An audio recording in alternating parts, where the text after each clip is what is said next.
આજે 15 ઓગસ્ટ 2024 ગુરુવારનો દિવસ છે. હું શ્રી રામચરિત માનસની ચર્ચા આગળ વધારું છું. ભગવાન શ્રી રામચંદ્રજી પરબ્રહ્મ સ્વરૂપ સચ્ચિદાનંદ સ્વરૂપ છે. ભગવાન શ્રી રામચંદ્રજી રઘુકુલની ધ્વજા સમાન છે અને ભગવાન શ્રી રામચંદ્રજી સુંદર ચરિત્રો કરે છે. આ ચરિત્રોને સાંભળીને મનુષ્ય આ ભવસાગરને પાર કરી શકે તેવો આ પુલ છે. ભગવાન શ્રી રામચંદ્રજી તેમના ભાઈ શ્રી લક્ષ્મણજી અને શ્રી સીતાજી જ્યારે આવ્યા છે તેવું જ્યારે નિષાદ રાજ ગુહને ખબર પડી ત્યારે નિષાદ રાજ ગુહ અત્યંત પ્રસન્ન થઈ ગયા. તેમનો હર્ષ સમાતો નહોતો અને નિષાદ રાજ ગુહ પોતાના અન્ય મિત્રો અને મંત્રીઓને લઈને ભગવાન શ્રી રામચંદ્રજીને મળવા પહોંચી ગયા. ત્યારબાદ ભગવાન શ્રી રામચંદ્રજીને જોઈને નિષાદ રાજ ગુહે ભગવાન શ્રી રામચંદ્રજીને દંડવત પ્રણામ કર્યા અને તેની આંખોમાંથી હર્ષના અશ્રુઓ નીકળ્યા. ત્યારબાદ ભગવાન શ્રી રામચંદ્રજીએ નિષાદરાજ ગુહને પાસે બેસાડ્યા. ત્યારબાદ નિષાદરાજ ગુહે ભગવાન શ્રી રામચંદ્રજીને કહ્યું કે પ્રભુ, આજે તમારા ચરણોના દર્શન થઈ ગયા, તેથી મારો જન્મ આજે સફળ થઈ ગયો છે.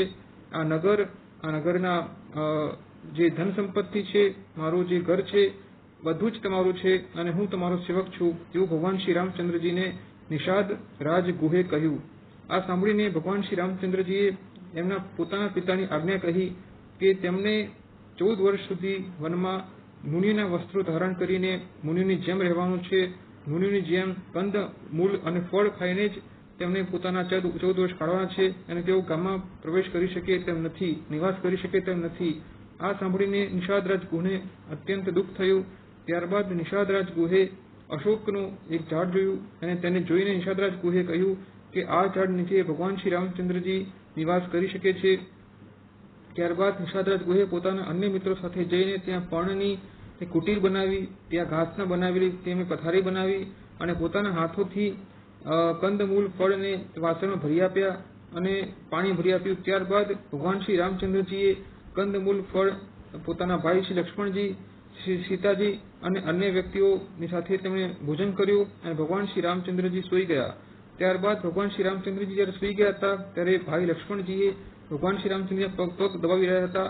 જ્યારે લક્ષ્મણજીને ખબર પડી કે ભગવાન શ્રી રામચંદ્રજી સૂઈ ગયા છે, ત્યારબાદ ભાઈ લક્ષ્મણજી એ હાથમાં ધનુષ્ય અને બાણ લઈને બહાર વિરાસનમાં બેસીને તે રક્ષા કરવા લાગ્યા અને જાગવા લાગ્યા. અને ત્યારબાદ નિષાદરાજ ગુહ પોતે પણ રક્ષા કરી રહ્યા હતા અને તે શ્રી લક્ષ્મણજી સાથે આવીને બેસ્યા. અને ત્યારબાદ નિષાદરાજ ગુહે શ્રી લક્ષ્મણજીને કહ્યું કે આ દ્રશ્ય મારાથી જોવાતું નથી કે ભગવાન શ્રી રામચંદ્રજી અને શ્રી સીતાજી એ પુણ્યના ધામ છે અને તેમનો જે મહેલ છે, જે અયોધ્યામાં જે તેનો મહેલ છે, તે ઇન્દ્રના મહેલ કરતાં પણ વધુ ચડિયાતો અને સુંદર છે અને તેમને અહીંયા ઘાસની જે પથારી છે તે શું પડે છે, આ જોઈને અત્યંત દુઃખ થાય છે. વિધાતાનો આ કેવું પ્રતિકૂળતા છે તે ખબર પડતી નથી. અને ત્યારબાદ નિષાદરાજ ગુહ કહે છે કે કઈ રાજની પુત્રીએ આ ઠીક કર્યું નથી, તેમણે સુખમાં દુઃખ ઉત્પન્ન કર્યું છે અને નિષાદરાજ ગુહને અત્યંત દુઃખ થાય છે.